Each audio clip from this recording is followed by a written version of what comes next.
Hey everybody, it's Dr. Eric Balcavage. We're back for another edition of Thyroid Thursday, and today we're talking about why your thyroid medication isn't fixing your chronic hypothyroid symptoms, and maybe it's even contributing to hyperthyroid symptoms. So let's get into it. There's three parts to thyroid physiology that are really important for you to understand. One is the gland. Obviously, everybody knows about the thyroid gland. It makes thyroid hormone. And it is when there's lack of production from the thyroid gland, whether your thyroid gland's removed, irradiated, or it's immune-driven damage, those are the three main reasons why we develop hypothyroidism. Then the thyroid gland can't make enough thyroid hormone to push into the bloodstream. Now, the primary hormone the thyroid gland makes is T4. It's not the active hormone. That T4 needs to be converted inside cells and tissues into something called T3, and it's T3 that actually drives the metabolism of your cells. So thyroid gland is part of thyroid physiology, but it's not the part. The second part is blood, what's in circulation. So whether the thyroid gland has been destroyed or it's been removed, if there's not enough T4 in circulation in the bloodstream, that can result in hypothyroid signs and symptoms. So traditionally what allopathic medicine will do when TSH is elevated, T4 is low, they'll provide more T4 because the assumption is that if they provide enough T4 and that suppresses something called TSH, which is the indicator to them that once that gets into normal reference range, that they've given you enough T4 to normalize your thyroid physiology, they're done. But T4 isn't what supports cellular physiology. T4 must be converted to T3, and that happens inside cells and tissues. And so when we look at what's in the blood, not only do we need to have sufficient levels of T4, we also have to have sufficient levels of T3. And so a lot of times in the integrative and functional medicine space, they'll start looking at not just TSH and free T4, but they'll add in free T3, maybe reverse T3. I also suggest for anybody who's trying to recover their thyroid physiology, don't just get free levels done. I've done some posts on this. I think it's critical to understand what your total T4, your total T3, your T3 uptake, and your reverse T3 levels are. And I think it's good to have thyroid antibodies performed, but sometimes people make a decision as to what's going on, whether there's thyroid antibodies or not thyroid antibodies.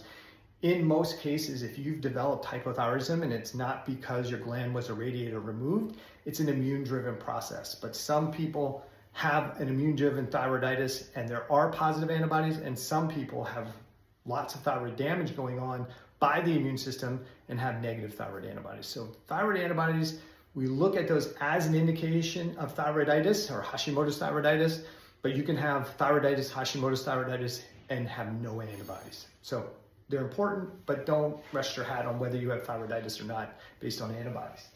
So what's in the blood is important, but it's not the only piece, because you can have appropriate levels of T4 and T3 in the blood, especially if somebody's forcing T3 levels into a normal range and you're taking T3 medication. You can manipulate T3 levels into range, but it still may result in chronic hypothyroid symptoms and many times hyperthyroid symptoms as well.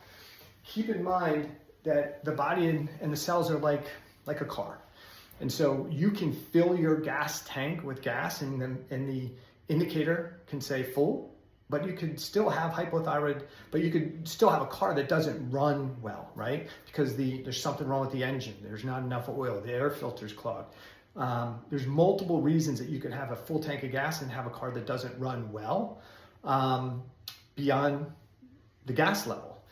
Cells are the same way. We can manipulate T4 and T3 in the bloodstream, but it doesn't always translate to optimal cellular health.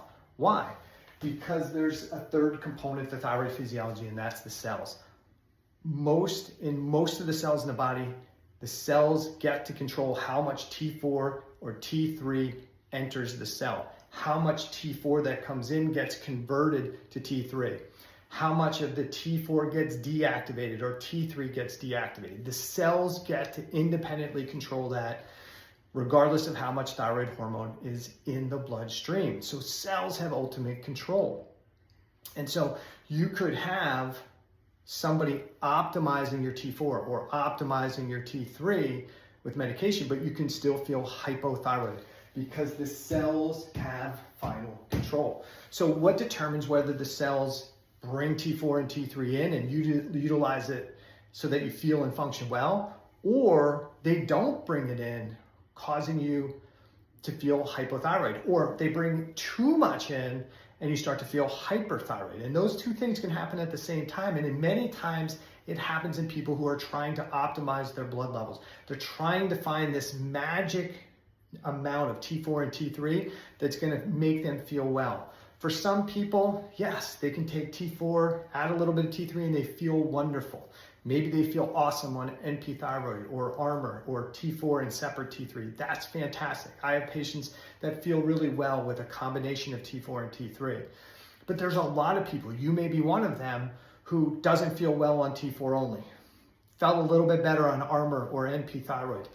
And you tinkered with the dose for a while, but just couldn't find a dose that made you feel well. If it was too low a dose, you felt hypothyroid. As you started to ramp it up, you started to feel more hyperthyroid symptoms, and then you were struggling with where's the right dose. And somebody spent a lot of time and effort trying to just find that magical dose, and it still didn't work. Even for people who take T3 only medication, a lot of times initially they'll feel better, but it doesn't last. Why? Because cells have control. Cells operate in two states. They're either it's either called homeostasis or allostasis. Homeostasis is a state where the cells are in low stress. They're in manufacturing mode. They're in energy mode. They're making lots of energy. They're making lots of enzymes and hormones and proteins, and you're gonna feel and function well. You wouldn't be listening to this message. And then there's a state called allostasis, and this is a state where cells perceive stress or danger, and they have to shift their focus. They go away from increasing cell metabolism to making energy, to making hormones, to making neurotransmitters, and say, listen, that stuff's important, but not right now. Right now, what we need to do is ramp up inflammation and protect ourselves. Stiffen the cell membranes, limit the amount of resources coming into the cell, and release inflammatory chemicals. And what does that create? That makes, when their cells are doing that, and it's doing it globally in the body, you're gonna feel irritable, you're gonna feel anxious, you're gonna have insomnia, you're gonna be frustrated, you're gonna have downregulation of your gut physiology. So you're gonna have constipation and indigestion and gas and bloating. You're gonna have decreased capacity of your detoxification pathways. So you're gonna wind up with estrogen dominance and holding on to toxins, which are gonna ultimately result in gaining weight. So this is the big thing that I don't think most clinicians understand, that there are these different states in the body. And even for a lot of clinicians who do understand their homeostasis and allostatic regulation, they believe that forcing more thyroid hormone in the system is going to switch you back into homeostatic regulation, or it'll fix it. And that's like saying, hey, my car doesn't run, I've got a half a tank of gas. Well, let's just put more gas in, or let's put a different gas in and that'll make it run better.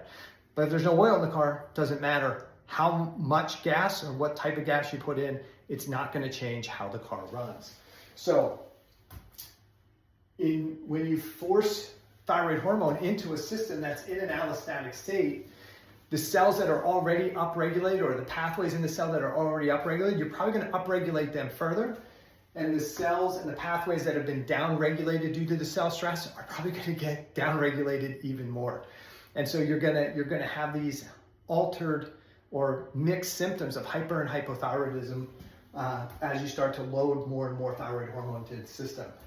So more thyroid hormone is not better.